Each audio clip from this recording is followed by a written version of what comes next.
A raven flies over Winterfell, casting a long shadow across the snow as it glides toward the high tower where Eddard Stark knelt, his brow furrowed in deep prayer.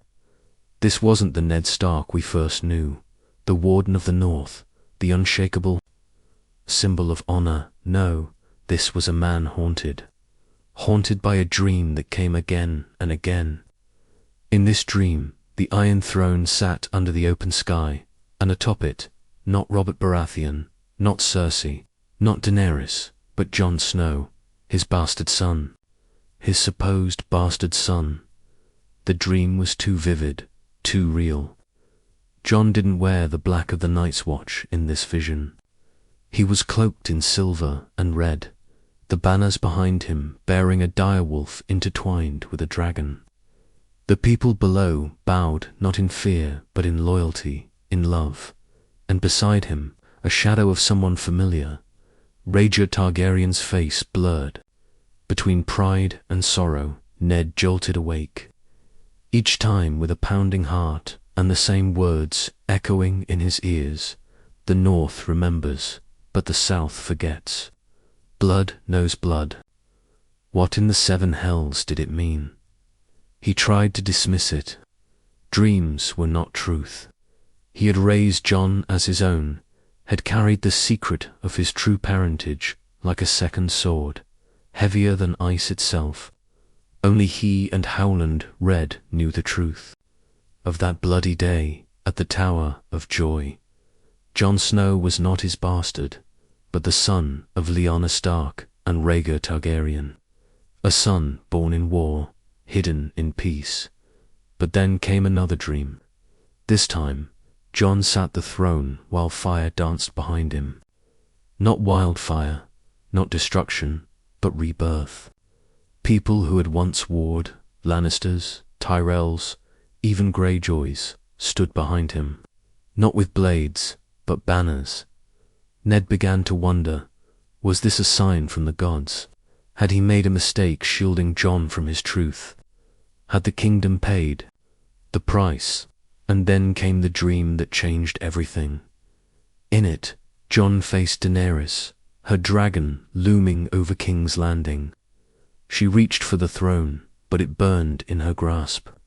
And Jon, heartbroken, walked away, leaving behind both love and power.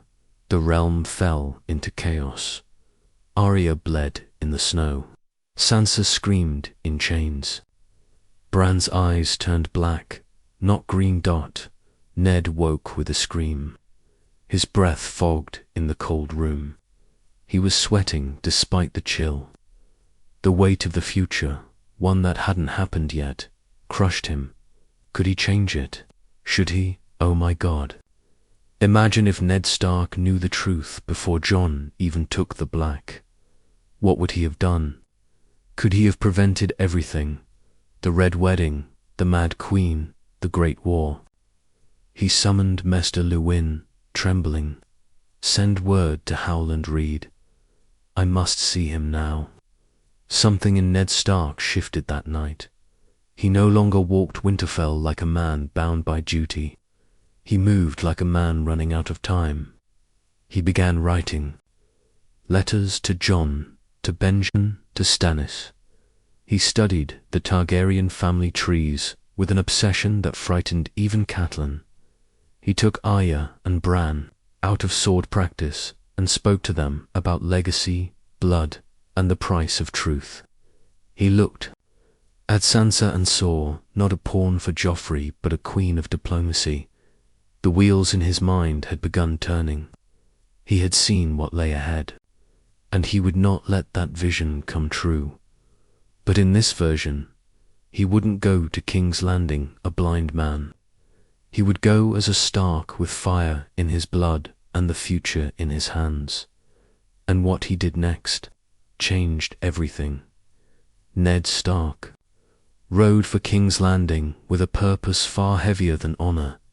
He rode with a future only he had seen. Each hoofbeat against the snow-crusted road echoed louder in his mind. Jon must live. Jon must rise. The vision burned behind his eyes. He could no longer afford the luxury of silence. The Iron Throne was not just a seat, it was the key to either salvation or ruin.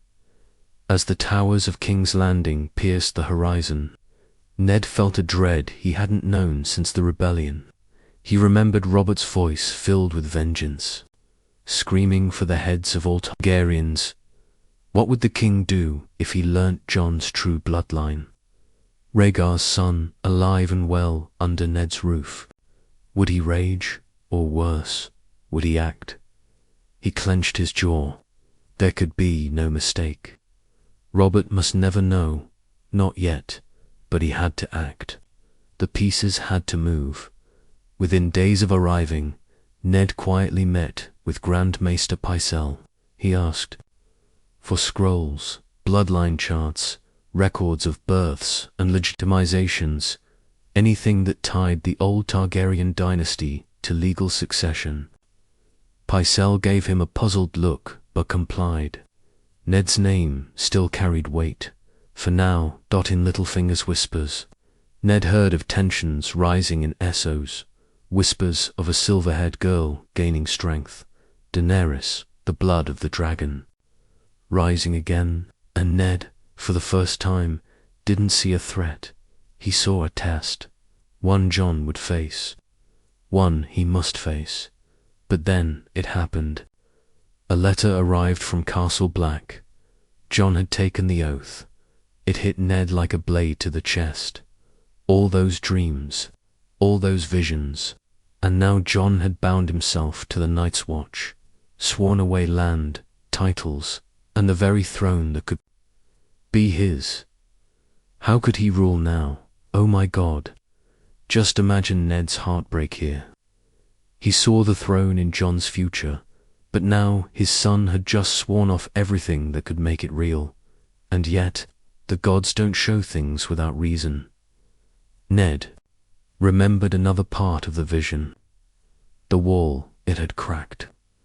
Jon wasn't just a king of castles, he was a protector of realms. Perhaps the Night's Watch was not the end of Jon's path, but its beginning. Meanwhile, the capital rotted. Cersei watched him with veiled contempt. Varys slithered through the halls like a spider in silk. And then came the dagger, Jon. Arryn was dead. Not of sickness, as they said. Poison, the same poison that now filled the Red Keep's very air. Ned pressed harder. He asked the questions Jon Arryn once did. Why do the Baratheon children not look like their father? Why does the Queen lie? But now, his motive wasn't just justice. It was timing, because if the realm burned before Jon's rise, everything would be lost. Then came the vision again. Clearer this time. A white wolf stood atop a field of corpses. Its fur soaked in blood. Behind it, a wall of fire and a wall of ice, colliding. Jon stood alone, holding not Longclaw, but a blade glowing with ancient power.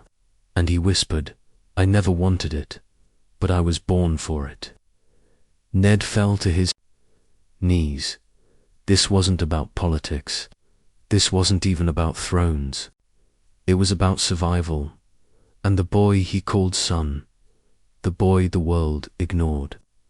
The bastard in black was the one who would save it. Now the question was, how to unchain him before it was too late, and someone else was already watching.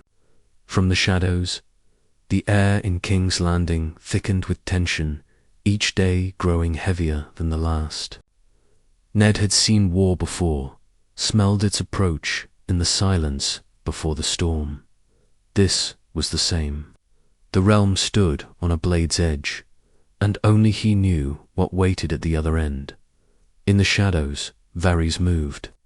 The spider had eyes everywhere. One evening, cloaked in secrecy, Varys came to Ned uninvited, voice low and laced with curiosity. "You search for truths long buried, Lord Stark. Do you seek justice or preparation?" Ned's jaw tightened.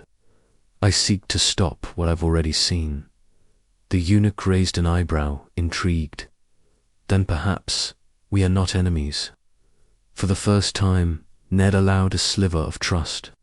He revealed nothing of Jon's parentage, but he spoke of the coming danger, of dragons awakening in the east, and of a force far colder in the north. Varys listened, quietly unnerved. Then he whispered a name, Illyrio Mapotis, and slipped away. Oh my God. Imagine Varys actually listening to Ned this time. The web of deception beginning to unravel before the War of Five Kings even starts. What if this alliance could have stopped everything? But time wasn't on Ned's side. King Robert grew restless, drunk, and reckless. Cersei's venom spread faster than wildfire. And then came the incident. Joffrey and Arya, the butcher's boy, Lady, and Sansa's lies. It spiraled into chaos. Ned stared into Arya's furious eyes, then into Sansa's broken silence. The Lannisters had already divided his family. The future he saw, Jon rising with them beside him, was slipping. He summoned Sansa alone. You must remember who you are. You are not here to be a queen. You are a Stark, and there are truths you must be ready to carry should I fall. Sansa didn't understand, but something in her father's eyes made her quiet for once. He was preparing them for something bigger than court games. And then Littlefinger struck. The letter came from Catelyn. She had taken Tyrion. The trap was laid. Ned saw it too late. Robert raged. Jaime attacked. Blood spilled in the streets. And Ned, injured, found himself in the hands of the one man he had refused to trust, Petyr Baelish. But in this version of the tale, Ned played it differently. When Baelish offered him the throne through manipulation, Ned declined. But he didn't confront Cersei directly. He wrote letters, secret, coded messages, sent by hand to Castle Black, to Howland Reed, to Davos, Seaworth, and even one to Dorne. The truth had to live somewhere, if not in him, and he did one more thing. He instructed Varys to send a raven to Jon Snow. My son, he wrote, you were never a bastard. Your blood is both ice and fire. The realm will one day need you. Trust Ghost, trust yourself, and if the time comes, do not kneel. But before the raven could fly, everything unraveled. Robert died Cersei, crowned Joffrey, and Ned Stark was betrayed. Oh my God. Can you imagine? The raven almost made it. If it had flown just one day earlier, Jon would have known everything. Everything. But now the clock had run out. Ned was dragged to the dungeons, his leg shattered, his spirit, however, not yet. Broken because even in chains, he knew something no one else did. Jon Snow was coming, and so was winter. In the black depths of the Red Keep's dungeon, Ned Stark sat hunched, his hair matted with blood and sweat. The cold stone beneath him felt familiar, like the chill of Winterfell. But there was no comfort here, only the weight of time slipping away. Above him, the game was moving without him, yet in his heart, he clung to the truth he had written and tried to send. Jon Snow was the key. Each night, sleep dragged him back into the vision. Jon atop the Iron Throne, sword in hand, surrounded, not by courtiers or soldiers, but by the ghosts of those who died too soon. Lyanna, Robb, Ygritte, and even himself. They watched him not with judgment, but with expectation. Rise, Jon. The realm needs a king, not a martyr. But outside Ned's dream, the realm was crumbling fast. Word of Robert's death had spread like wildfire. Joffrey sat the Iron Throne, his voice squeaky and sharp. declaring himself king with all the smugness of a child playing war. Cersei moved the pieces, Sansa manipulated into silence, Arya vanished, and Ned, condemned to die. But here, the what if turns again. Varys, cloaked in shadow, visited Ned in the black cell. "You still believe in honor," he murmured, "but honor will get you killed. And this realm will lose more than a man. It will lose its last compass." Ned looked up with bloodshot eyes. "The truth will outlive me." Varys sighed. "Not if it dies with you." And then, the shock. Varys presented Ned with a seal. The raven had flown. The message had reached Castle Black.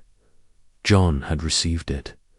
Imagine the shift in Jon Snow standing at the wall, holding the parchment, reading the words that changed everything. Not a bastard, not Ned's shame, but Lyanna's son, Targaryen. Stark, true-born, he stumbled back, breath frozen. Sam caught him before he fell. "Jon, what is it?" Jon didn't answer. His world had just cracked open. Everything he believed about himself, his duty, his family. It was a lie, but it was a beautiful lie. One that made sense now. Ghosts stared at him with burning eyes, almost as if he already knew. And that's when Jon made a choice that shattered. Fate. He left the wall. Deserted the Night's Watch. He was hunted. Called an oathbreaker. But none of it mattered. The realm was in danger, and he had to stop what was coming. Back in the capital, Ned was brought before the court. The crowd jeered. Sansa cried, Cersei smirked. Joffrey was about to speak when a whisper spread through the crowd like fire in dry grass. "He's coming. Who? Jon Snow? A bastard? No, a dragon. Oh my God." Picture this scene. The execution halted. The sword poised. And then the court erupts. Not in violence, but in disbelief. Because at the gate of King's Landing, riding not a dragon, but a stolen royal horse, dressed in black, with Ghost at his side, stood Jon Snow. He came not as a prince, not as a king, but as a son. As Ned looked into Jon's eyes from the execution platform, he knew. The vision was no longer a warning. It was a beginning, and somewhere in the far icy north, something ancient stirred awake. The gates of King's Landing had never seen such chaos. Whispers turned to gasps, and gasps to roars as Jon Snow rode. Through the city streets, he wore no sigil, bore no crown, and yet he carried more weight than any king. The people watched in awe, confused but drawn in by the wolf at his side, and the storm in his eyes. He rode directly to the Red Keep. Cersei saw him from the balcony, her fingers tightening around the wine goblet. "A bastard rides in like a prince," she hissed. Joffrey screamed, "He's nothing. I'll have his head before the moon rises." But beneath her fury, Cersei was afraid.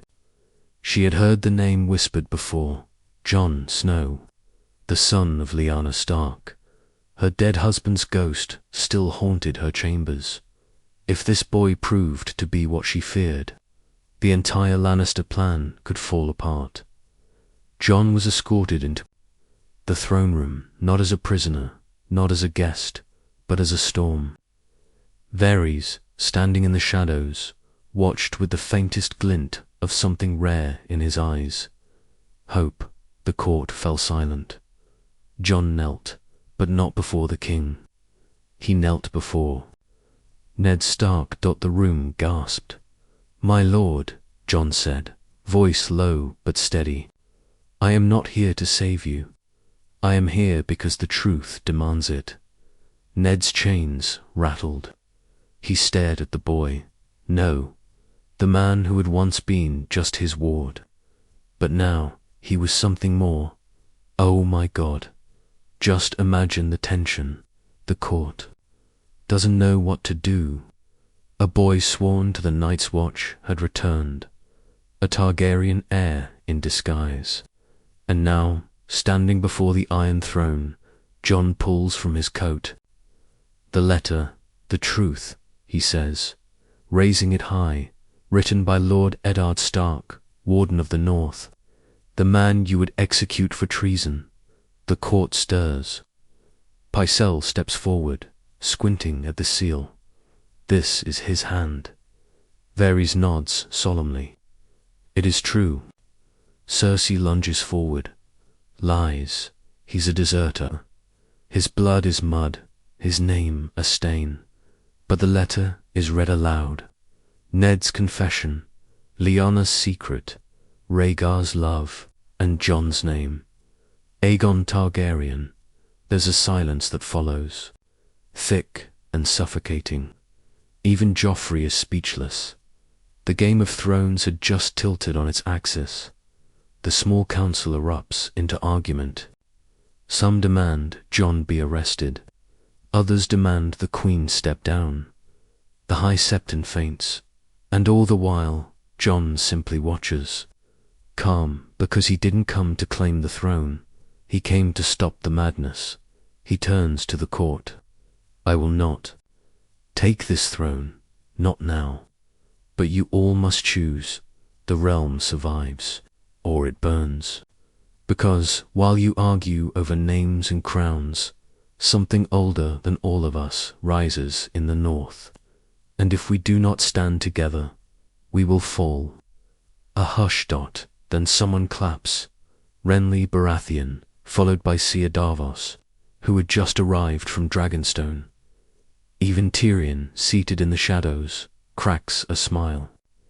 Well, if we're going to have bastards rule, at least let them be brave. Jon steps back. He doesn't need the throne. He only needed the world to know the truth. And in that moment, Ned Stark is freed. But nothing was over in the distant frost beyond the wall.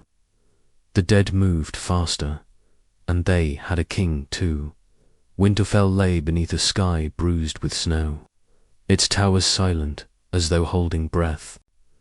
Bran Stark now returned from his fall and changed in ways no Maester could explain. Stood beneath the weirwood tree, his eyes white, lost in sight beyond sight. Ravens swirled above him, not in chaos, but in formation, as if answering a call. He had seen it. The vision that now linked him with his father and half-brother, stretched across time like a wound that refused to close. Jon was not only coming, he was becoming, but so was something else, beyond the wall. The Night King marched, with an army of silence. Whites by the tens of thousands followed, their dead eyes blank. Viserion, the ice-breathing dragon, had not yet risen, but the chill in the air warned of his fate. The long night was not years away. It was knocking Dot back in King's Landing. Jon remained in the shadows of power. The court demanded legitimacy, and yet he refused the crown.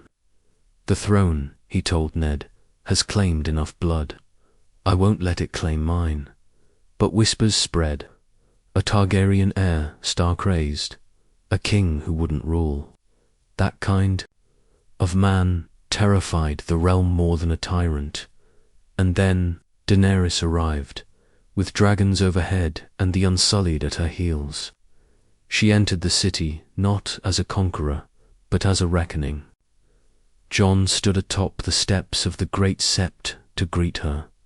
The moment their eyes met, fire and frost, the court held its breath. "You're Rhaegar's son," she said, voice laced with disbelief and awe, "and you're his legacy." Jon replied, "Oh my God, what a moment."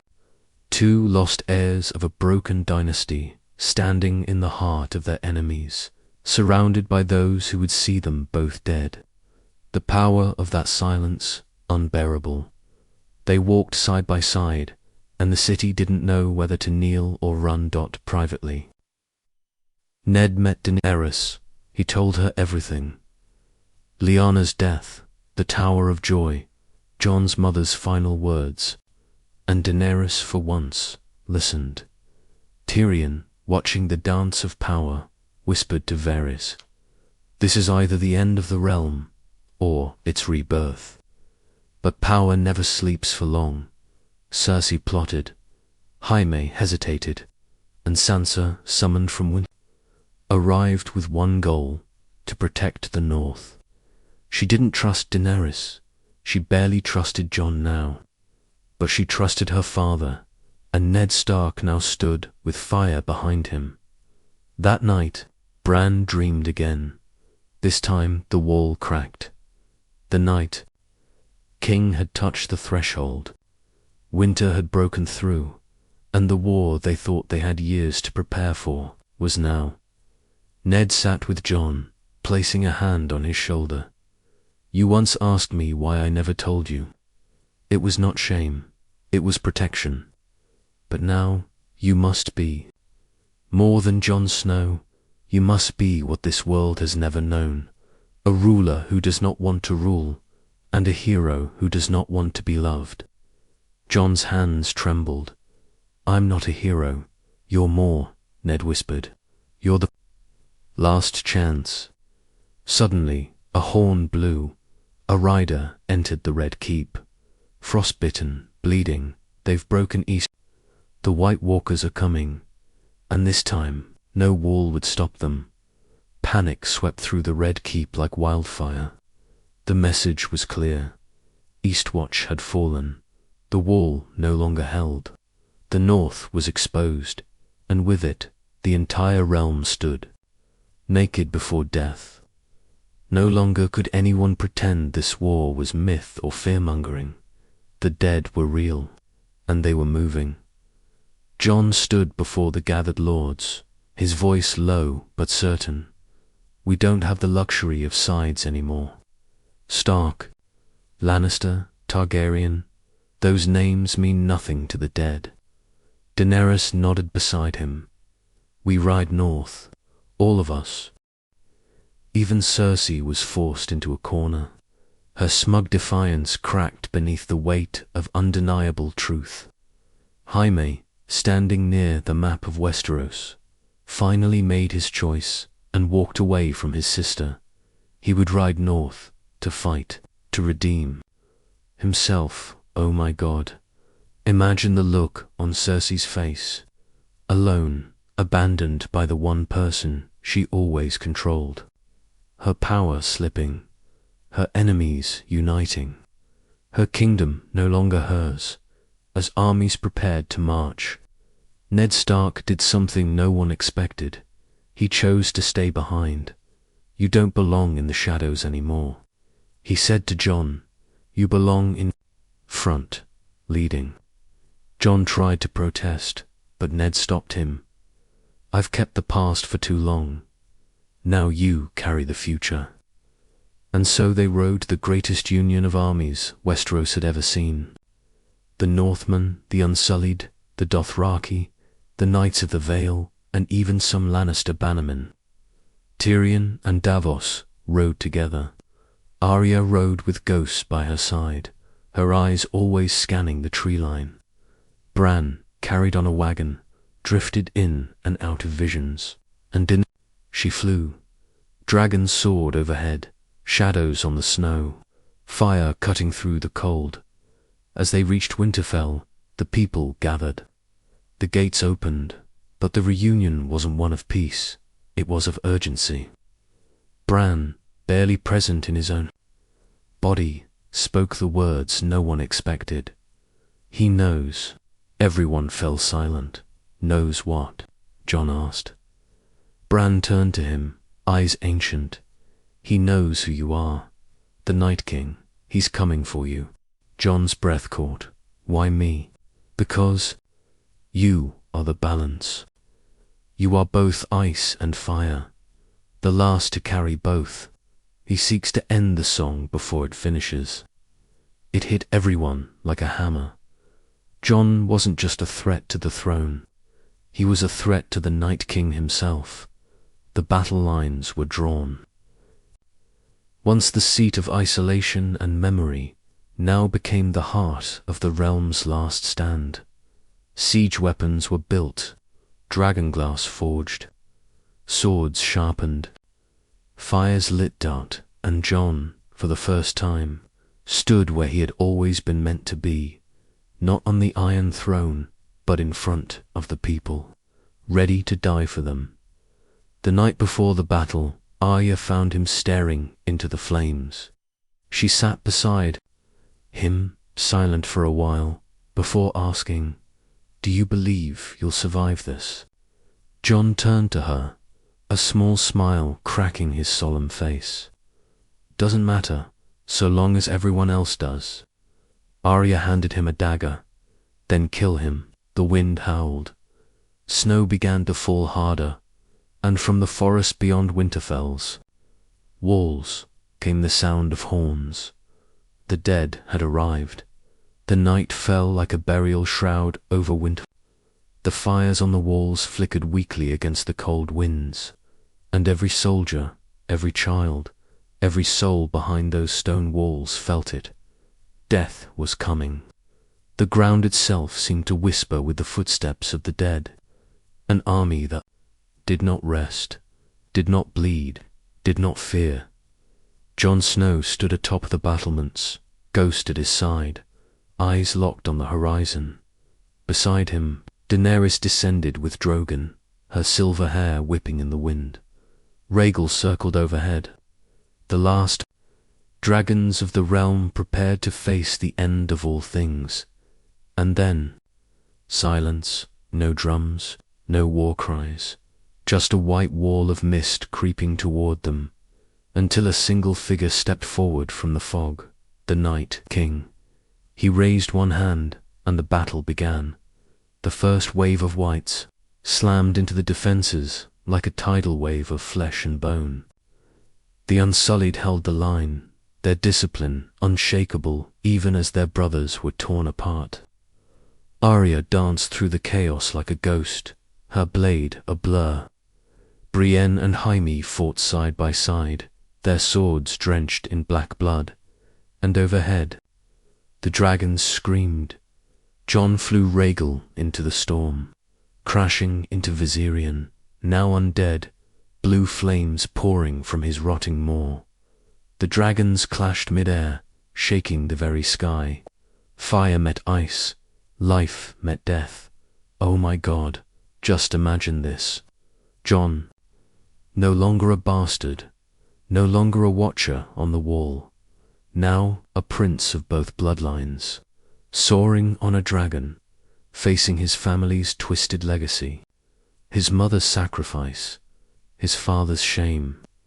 All of it led here. On the ground, Bran waited in the Godswood.